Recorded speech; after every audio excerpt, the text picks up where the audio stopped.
Hello，大家好，今天这一期视频会跟大家详细的讲解环形起针的两种方式，单环形起针以及双环形起针。除了会示范两种针法的制作过程，也会和大家去分析一下它们的优缺点，最后来总结一下怎么样的作品适合哪种起针方式。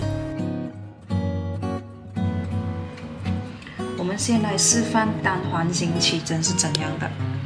那我们用左手的一个手指去控着，我会以8针的短针来作为示范。走了一圈过后呢，我们用右手捏着线头，然后左手开始来控线。中指和拇指所有的线圈整个捏住过后呢，我们开始用钩针，钩针进去大圈圈，带线出来。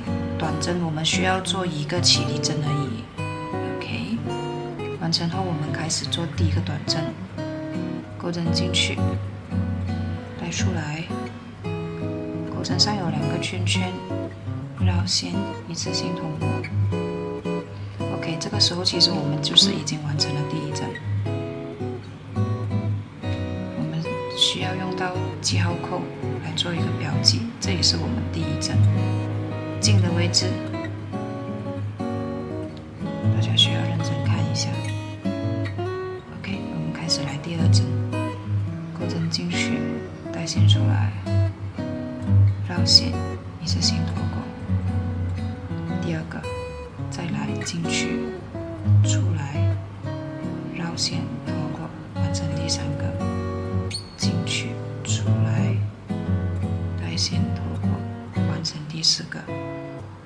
进去出来，绕线。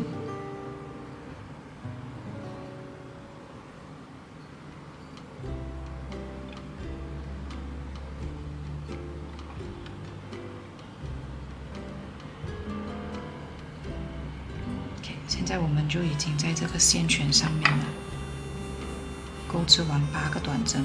怎样来看呢？我们来看上面的这个辫子。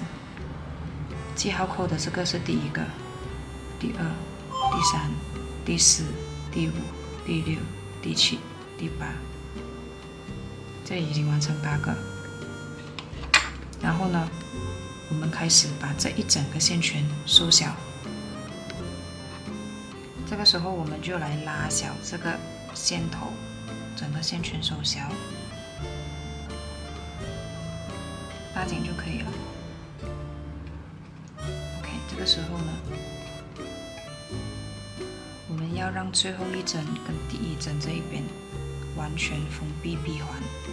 这里我们需要用到引拔针，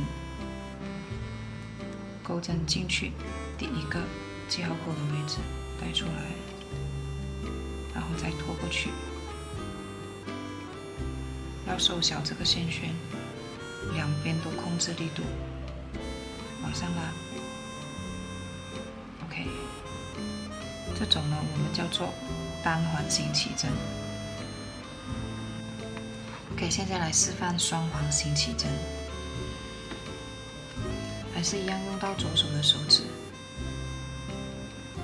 在食指上面围绕2圈，所以加上线头一共是3个线圈在上面。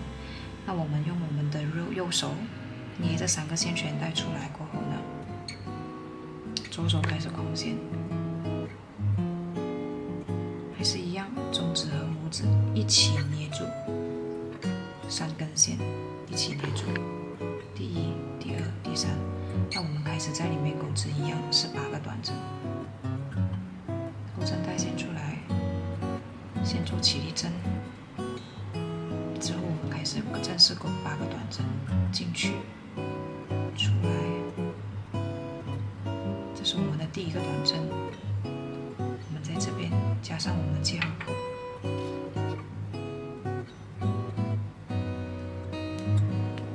OK， 现在我们来开始做第2个短针，慢慢转过去，进去。第2个。第3个。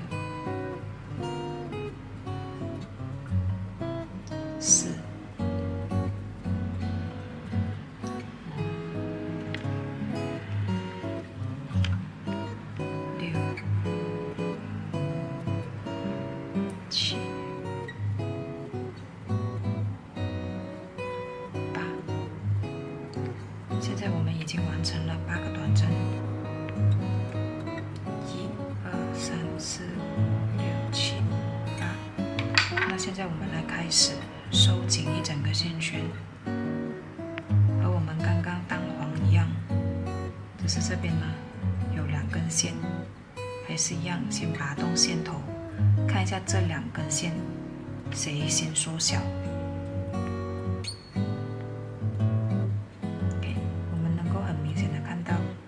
这个再收小，那我们把它拉起来，再收小的那根往上拉。OK， 这个时候呢，已经拉紧了，剩下这一个大圈圈，我们拉动线头。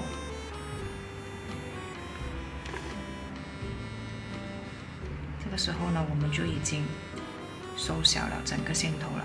我们还是一样。第1针跟最后1针，先要做一个连接，用引拔针收口，钩针进去第1个短针的位置，带线出来，拖过去，收小这个线圈，往上提。OK。现在我们用肉眼来看的话呢，是很难明显的看到单黄和双黄的区别，但是你能够很明显的感觉到双黄的起针方式，它的针路之间是拉到更加紧实的，而单黄看得出来，相对来说它的中间是比较松散一点点的。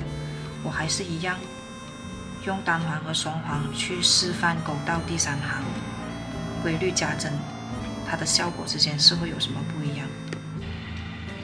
我同样的用规律加针的方式，单黄起针以及双黄起针，我都是做到第3行。当这个基础片开始变大的时候，单黄起针的中心点不够力度去支撑它，导致到它中间的洞洞会变大。而双黄起针因为它足够的扎实，所以它还是有拉力可以把中心去拉紧的。如果是新手在这个时候呢，他一般会直接用拉动后面这个线头来补救这个洞洞。我们先来看一下会有怎样的效果。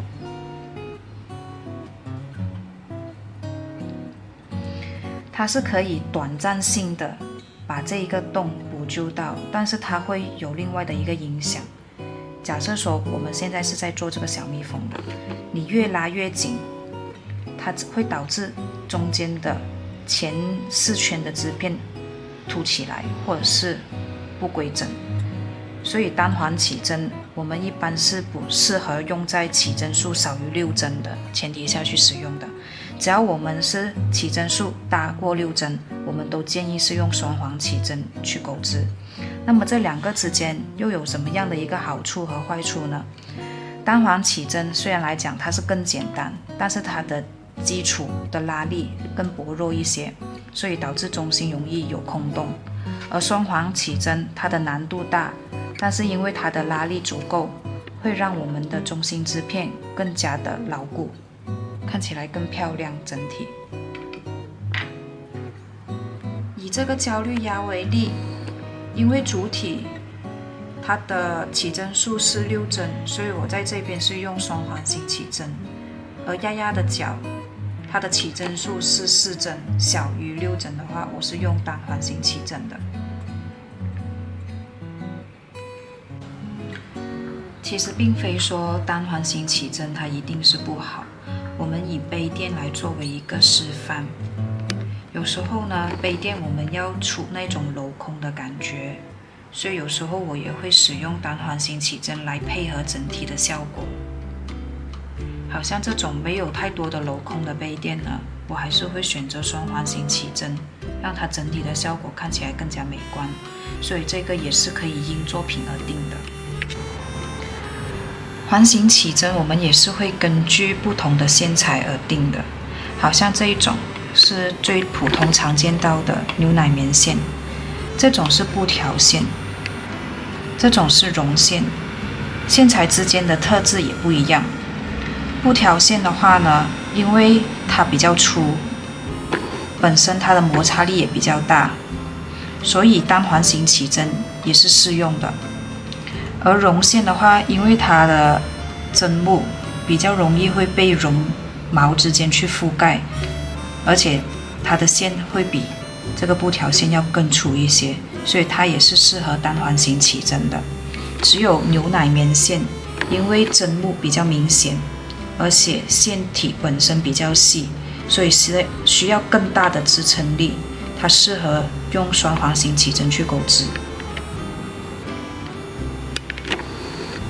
成品的效果也会根据你用的线材以及钩针的尺寸，会有一定的影响。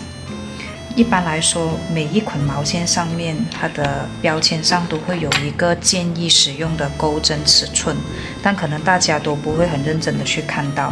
那一般我们是用什么方法来去确认我们要用什么钩针呢？我们可以把毛线放在钩针隔壁，我们来比较一下这个尺寸。这个毛线本身比这个钩针 3.0 的尺寸要小，这样子的话呢，它是适用于 3.0 的。那如果我们换一种毛线，布条线，它本身放在一起的时候，你会看到它本身的粗细已经比 3.0 要粗了，所以我们肯定要使用更大号的钩针来去匹配它的，比如 4.0 到 4.5 都是可以的。因为 4.0 本身是比这个线要粗，所以我们在选择钩针的时候呢，是要选择比钩针毛线本身要比钩针更细，这样子我们钩出来的成品它就会有一个足够的呼吸的空间，不会说过紧或者是过松。最后我们来总结一下吧。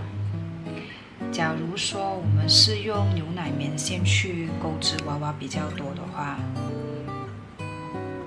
我会建议你们都用双环形起针来做它的基底。那假如我们是钩织2维的东西比较多，像是祖母方格啊，或者是杯垫啊，这种的话我们就根据自身本身的作品情况而去定，它可以是单也可以是双。镂空比较多的话呢，你也可以选择单环形起针。那如果还有什么不太清楚的话呢，可以在留言区告诉我们，记得给我们的视频点赞。那我们就下一个视频见吧，拜拜。